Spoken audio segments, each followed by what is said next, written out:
Alright, so I'm gonna have to make this a little bit quicker. But here we have a carrier base model at a Bank of America.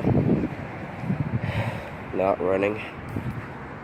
I can't even see anything inside. Looks like it has a Copeland scroll. Yeah, it does.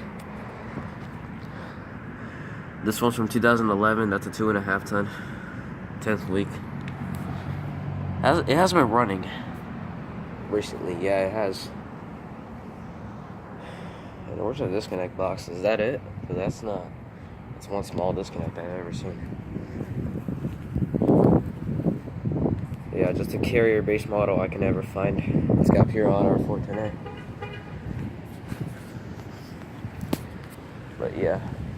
And there's a Ring Valley series in that house right there. I'm gonna show it to you really quick. Right there.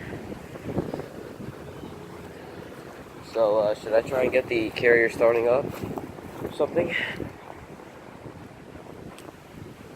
I'm not sure, but I'm gonna have to make this quick though. And this might be a little P-TEC unit or something. I'm not sure what this is though, but yeah, 2011 carrier base model, central air conditioner. And it was installed by Happers Air Incorporated. That one when it was installed my old Guardian back in 2005. So yeah, thanks for watching.